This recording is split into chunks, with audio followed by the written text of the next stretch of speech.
No, I don't think that's good for the country. So, Trump did an interview to our pal Cheryl Atkins, last September. Roll that. We'll be on in just a few minutes, guys. Stop running again in 4 years. No, no, I don't. I think that will be, it. I don't see that at all. Now, it's a little bit different, but it really is. Give us a second, guys, and we will be on. He's hired. Yes, ma'am.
Sorry about that, guys. I could not get my taskbar to close. So we have tariffs as of tomorrow morning, aka midnight tonight. So I guess anyone who is bringing over shipping containers, and they hit the U.S. by the next day, 12 a.m. midnight, you'll be paying the associated tariffs the Presidente talked about. So because of this, um, I'll just say this. Everything had been going up crazy. We had a runoff last month mostly, and then for whatever reason, this week, everything's been hunky-dory as if the tariffs wasn't about to drop. And then all of a sudden, this is the minute chart here. So you see where we closed at, we're looking at around close to 564 for the SPY. Then to fool a few people, the first 15 minutes or so, it jumped up to 570 plus the SPY. So a lot of people were like, what the beep? And Trump was talking at this time when it jumped up. He had started talking. And then boom. This hit. Now I think there was some confusion because people were thinking it was a minimum 10% tariff, and then on top of that, a 50% tariff for each country's associated tariff. So if Vietnam had, I don't know, 90% tariff, then it would be half of 90%. So what is that, like 45 or something? But if, let's say, the UK had a 10% tariff, then we would do a minimum 10%. So I think a lot of people were confused about that when he was talking, and people thought it was a minimum tariff or a half tariff on top of the 10%. And then they showed a little chart, and I think after the fact, the White House confirmed that no, it wasn't a 10% tariff, base tariff, and then the other 50% tariff on top. And some of the tariffs aren't 50% exactly.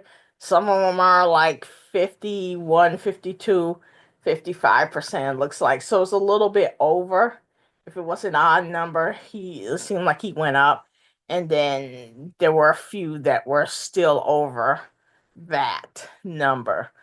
So obviously for the SPY, everything just went down. If we look at the SPY over the past 5 days here, you can see like since April, things have basically been maintaining and things have been going up. I honestly have been shocked at that. Um, if we look on a daily, even leading up last month where we had all the crazy tariffs at, um, so this is gonna be February. We did go down basically most of March, as you can see. Um, so, but half of that was February. Um, but from here to basically, you know, we went down half of February, half of March, and then the rest of March we kind of just maintained. But overall, you would have to say March was a down month. And then we started to come up. And even though everyone knew the tariffs were coming, so obviously people had already baked the tariffs in.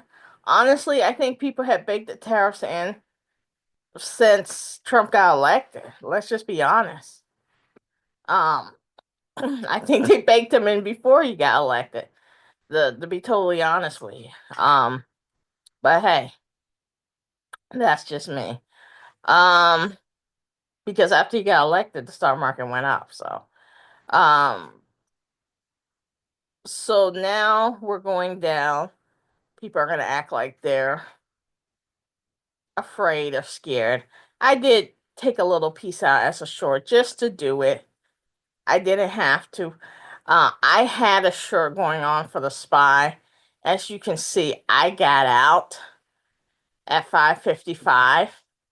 If I had been uh, more intelligente, I would have got an extra $5 or $10, but I didn't. Um, she could have got $12 extra on top of this. But it is, this was a good profit margin for me. And so I was happy with it. But when you see it come down this much, it makes you cringe. So we'll see what happens. Maybe things will bounce up in the morning. If it does, maybe I'll get in if it bounces up here. But we'll see, We'll all see. Let's take a look at the cues.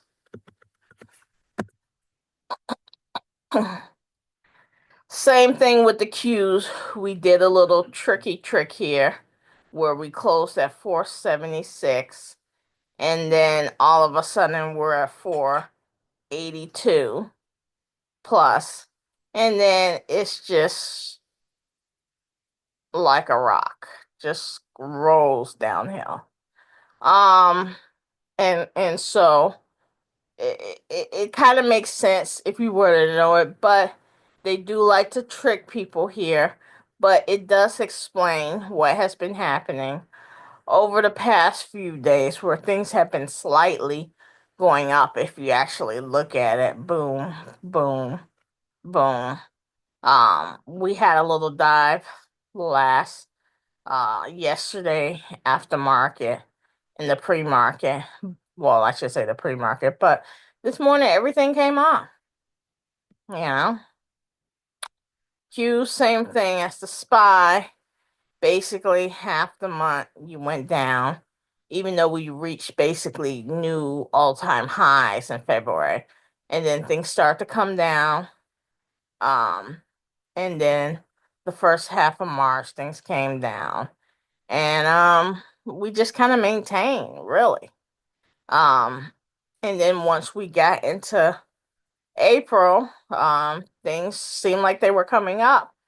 But it was fool's gold, and I think anyone would have known that. But I've been noticing the market's really been tricking people, and it's really been trying to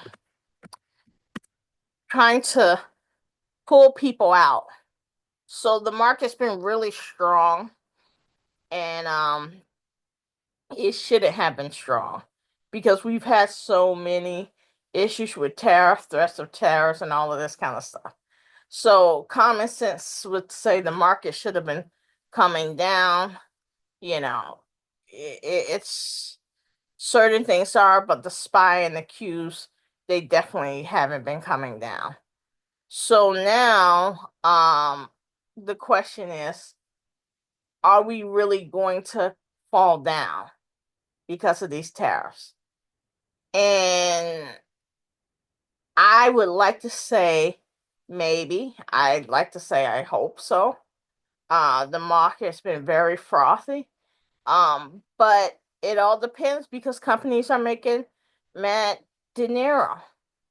The profits that companies have been making since the COVID shutdown to now have been incredible. And it's just that people they've been just lying to people, and people aren't looking at a balance sheet to see the amount of money that companies are making. Yes, the past couple years post COVID, the earnings are not as high as COVID because they stopped jacking up the prices as quickly as they had been. So you're not going to get year over year from 2024 to from 2023 to 2024 to 2025 because they had peaked so high, let's say 2023 or whatever. They're going to come down a little bit. But that doesn't mean that they're not making way more profit than they were pre COVID, pre 2020. Okay. And they just are. And it's people want to lie and say, oh, everything's more expensive. Yes, things are expensive. But like I said before, things may be 5-10% more expensive, but they're not 60-70% more expensive, which is what people are paying for things, where prices have gone up 40, 50, 60, 70%. Okay. And maybe they got to a peak of, oh, we've increased 70%, and then they went down 10%, and then maybe another 5%. So now cost is just 55% increase, but there's still a lot more increase than it was pre-COVID, and companies are making a lot more money, and wages have gone up somewhat, but let's say wages have gone up 25-30%, and you're looking at a 50-55% increase in the cost of living. So it doesn't jive. So I think people talk about tariffs, and yes, tariffs can make things more expensive, but I'm going to use this time just to talk about my personal opinion with tariffs and how this is going. And if things work out the way they can work out, maybe in the end, this will be a good thing, you know? Um, so if we start, let's say, doing tariffs where we do this 50% tariff on countries, minimum 10%, if they're charging 10%, but if they're charging 30%, we'll do around 15-16%. So let's assume that happens. And let's assume companies cannot uh they cannot move, and because the tariff is going to happen to all the countries all over. If you're doing business in China, you can't just do business in Vietnam or Japan or Mexico or whatever, because all the countries are getting tariffs depending on what their tariff is with the US. So you can't just move, country shop to get away from the tariffs. So that being said, let's assume companies say, well, you know what? we'll just pay the tariff and we'll still ship our stuff to the United States. Then the US will take the tariff money and then either A, the increase in the tariff will be passed on to the customers and we'll pay more. Okay? Or B, which I'm going to talk about later. Okay? Which this is my personal opinion, B. So that could happen. Or companies say, you know what? There's a small outlet or a couple small outlets that are doing business in the US. Let me just quickly move this over to the US. Whatever my business in, let's say it's mask making in China. All right, we got a few companies in the US that make masks. So, it's just better to invest in this mask making company in the US, or the mask making company in the US will now be able to compete more. And now the mask making company in the US can sell their products because the Chinese masks are getting taxed. So then they'll be able to sell their products at the same cost or a slightly cheaper cost, and they can increase their business. And people are going to say, well, if I have to pay $5 for a box of masks anyway instead of $2 for it, I might as well buy the one in the US, you know? Or maybe the US mask can be slightly cheaper. Okay, who knows? Or the Chinese companies. So in that case, we get taxes. Okay? So we get the taxes from the tariffs and we pay a little bit more, but in the end, hopefully our taxes can come down. Trump did propose this if you make under I think it was 75K or 150K, no taxes. You don't pay any taxes.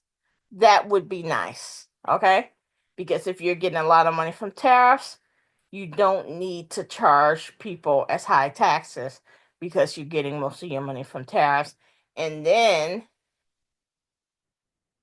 if you're getting a lot of money from tariffs, you can potentially, I'm not saying that he would do this, but let's say a Democrat comes in, you can come in and say, hey, let's do job programs or give people welfare or whatever you want for the job loss because, we're just getting all our money from tariffs, okay? So that's one scenario. Another scenario is the companies will be like, please, I'm not paying this tariff. I'm just gonna, set up shop in a year or two and, make my product in the USA. And then they're gonna have to hire American workers and you'll get a job in return for that tariff. And you'll say, well, your car will be more expensive. So instead of, $30,000 for a car, 35, you'll pay $40,000 for a car. Okay. Yeah, maybe we'll keep our cars a year or two longer because of that. But at least we know somewhere, someplace, there's an American making 40, 50, 60, 70K, or a manager making 80K or something, that has a job somewhere in the United States versus, I don't know, in China or Mexico or wherever. Okay. So that's one thing that could happen with the tariffs. And then, hey, we still get a few jobs. But when I gave you my A or B scenario with tariffs, and we'll do the C scenario first. Maybe Trump is he's just doing this as a negotiating toy, a ploy. He doesn't care about workers. He doesn't care about collecting taxes via tariffs, and he does not care about bringing jobs back to the United States. He just wants to say, hey, Mexico, we want you to stop letting drugs in or stop illegal immigration in Canada. We want you to open your cheese market up to us, or, whatever Canadians are doing that we hate. Whatever China's doing, we want you to stop manipulating your currency. We want you to make Russia stop this war, and he's using as a manipulating tactic. And then things go back to normal, and we don't pay the tariffs for long. Okay, that could happen, but then we, in theory, get some leverage over countries, and this leverage can be used by a Democrat or a Republican. So whoever comes in next, they can use the same leverage, okay? If they do the same thing. So that's another third scenario. But this is my personal opinion, and I've thought this for a little bit now, and I honestly do not believe the price of what we buy is significantly determined by the wages, or where the product's made, or like people say, oh well, something's made in China, it will cost $2, but something made in the United States will cost $5. Or if we don't have I don't know, people coming across the border to pick fruit, then a banana will cost $10 instead of $1 or whatever. For a long time I used to believe that, but I honestly really don't believe that. And I think personally that labor costs, where you're set up, where you're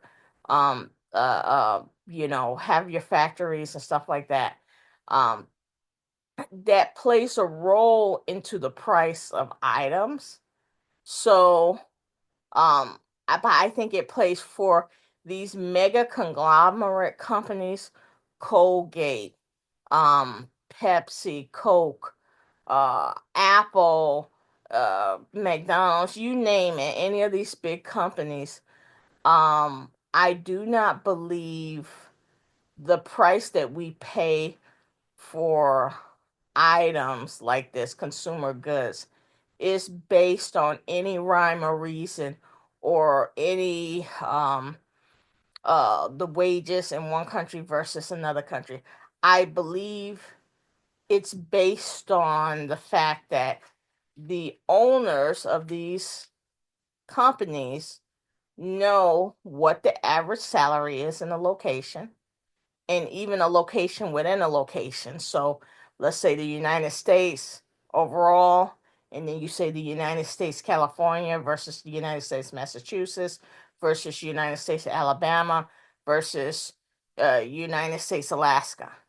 So even on they know what we make on a macro level, and they know what we make on a micro level, okay, down to the micro level. And they have same thing with Canada, Mexico, China, Vietnam, UK, wherever you want to talk about, okay. And I think it proves it by how just like if you look at countries that are south of the border of the United States, Mexico in particular, it's gone from a third world country to a second world country, and eventually may even be a first world country, on maybe not on part of the US, but close to it. And their cost of living has dramatically increased. Okay? And it's not necessarily because things cost more to make or whatever, but because they know people have more money there now. So people, either Americans or gringos or Mexicans sending money back or coming back home, have more money. Same thing happens in Central America, South America, and all of this kind of situation. And so when your boss and your boss's boss and the conglomerate who owns everything, the the 1,000 people or whoever, 2,000 people or 5,000 people who own everything in the world, the reason why a table costs $1,500 here or $2,000 here, and it may cost $500 in Mexico, and it may cost, I don't know, 1,400 in Canada, and it may cost 500 in China and 300 in Vietnam. It's not because, oh, it costs that same percentage to produce this product, so we have to get the same percentage back so we can make our same profit. No, it's not that. It's just that these people in this country don't make as much as, say, people in the United States. So we have to charge them a certain percentage of what the average person gets, just so we know that, hey, if they need a table for their new apartment, the family brings in X amount, we have to charge, I don't know, 60% of X amount, so that they have enough to, feed themselves, pay their rent, whatever, and a few dollars to save, and maybe a few dollars to, entertain themselves or whatever. Same thing here. And so you make enough so that you can, okay, pay your rent, buy clothes, do whatever, meet the necessities. And then you have people that are, let's say, the janitor in your town makes a little bit below that, which I shouldn't say that, because janitors sometimes make a lot of money. But let's say a cashier or a fast food worker or whatever makes below that average, and let's say the factory worker makes the average, and then, I don't know, a doctor or whatever makes above that average, way above that average, or we'll say an engineer makes above that average. And so based on that, that's how things are charged. How come people said, oh, okay, uh they did the fight in the US for, we want $15 an hour. Okay. People need to make $15 an hour, da da da da da da da. $15 an hour is changing. You could make the rate $40 an hour. It wouldn't make people more financially secure, because the only thing that's going to happen is the people who want a certain percentage will say, hey, now the average price is $40 an hour, so now we're going to make everything go up, I don't know, 60%. So you don't gain anything. Okay? When Chinese people started making a little bit more money or whatever, their prices start to go up. But it's not really, when you're at the level of conglomerate, you make money in China, you make money in the US, you basically make the same amount of money. Yes, you may be a couple percent here or there, you make more, in one country versus the other or whatever, but you always make money. And here, you know, let me give you just an example why, maybe, because some people may think I'm rambling. The iPhone is made in China. You would think, because people are getting not even $5, let's say, 4, 3, 2, whatever dollars an hour. Why isn't the iPhone, I don't know, $100, $50? Shouldn't the iPhone be much cheaper based on the fact that it's made in China?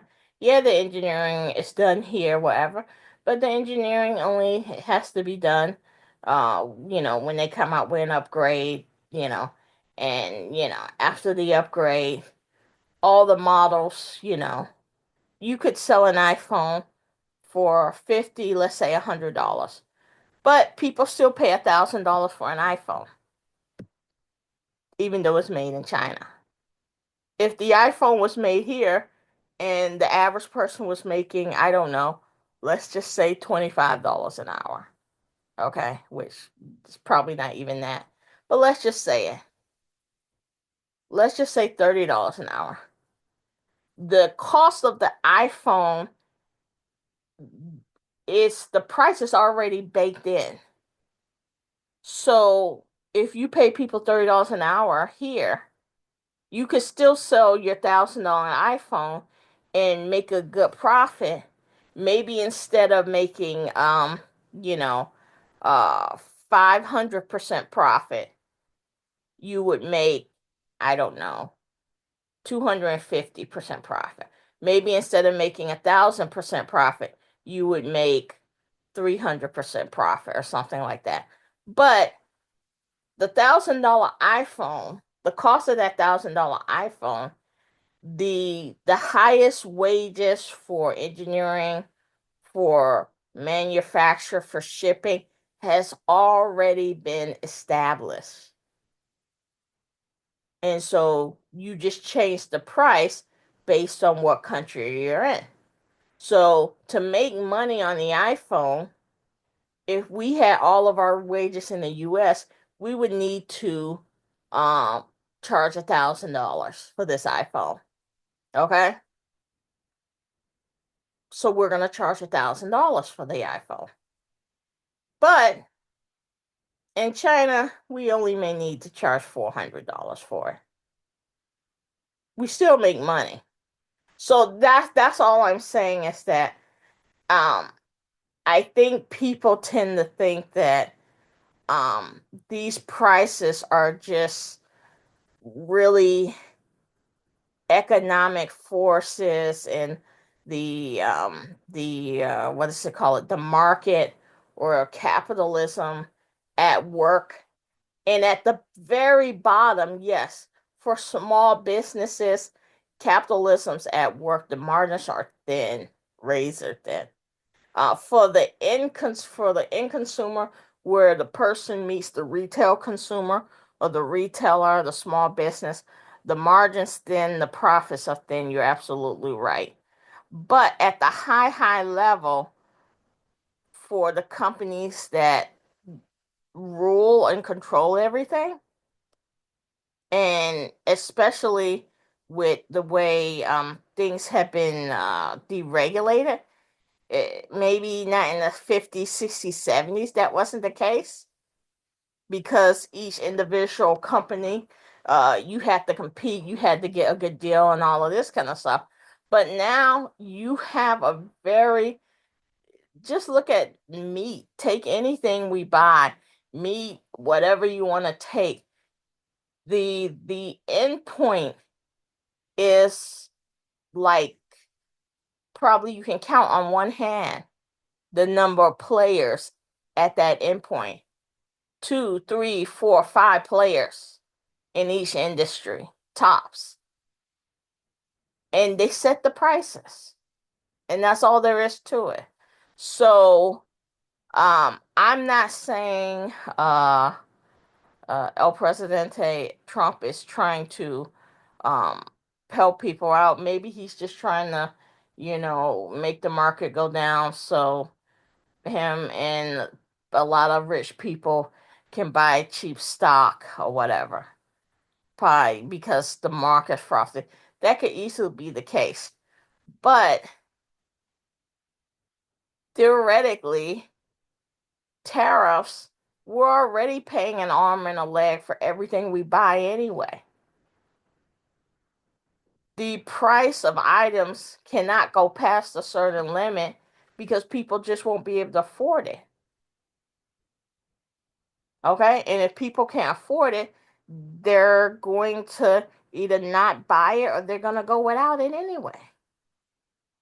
So I'd rather the price be what it's going to be and at least either bring some money in or potentially have stuff made in-house, or potentially, and this is even better, how about reusing and repairing stuff like people did at one point? How about not being just a consumer economy where every few years you got to buy a new car, every few years you got to buy a new toaster oven or whatever people buy? It's just toss away. How about, okay, uh, let me buy a heating element and freaking fix my toaster oven. Okay? Where you used to could be able to do. Now, anything you want to fix, the components to fix it cost more individually than the item itself. Because no one wants you buying the components to fix it. They just want you to go to the store and get the toaster oven for $10. So it's I'm not saying good, bad, or indifferent, but I'm just saying people are talking about this being the end all be all with tariffs or whatever because people have a stake in the economy, a stake in what's going on, and the people who are reporting on this and telling you all this stuff, they are the quote winners, okay, in life. So because they're the winners in life, they don't care about making any big changes. Okay? Because they won. If we make big change, not necessarily, but there's potential that, hey, they may not be the ones on top. They still could be on top, and most likely they will, but it's not a guarantee. If you've already won the race, you don't want anyone coming and let's review the results of the race, or let's have potentially another race, even though you've already won. That's all I'm saying. And I'm not saying tariffs are going to do that. I'm not saying we're going to even go through with the tariffs. Tariffs could be canceled tomorrow with this president, the way things are. Okay? They may not even get enforced at 11 p.m. tonight. It may be an announcement. Tariffs are canceled. But I think it's disingenuous for people who have already won or on top in this economy, in this world, in this society, to just say, oh my God, you're going to pay more for a made in China back scratcher. You're going to pay more for a freaking, I don't know, ceramic cup or some crazy stupid knickknack that we buy. Freaking probably 80% of the stuff that we buy, it's honestly, it's not even really required. It's just consumable stupid junk that we don't even really need. So, would it be that terrible if I didn't have 500 pens lying around? Because now one ballpoint pen costs $3 instead of 5 cents.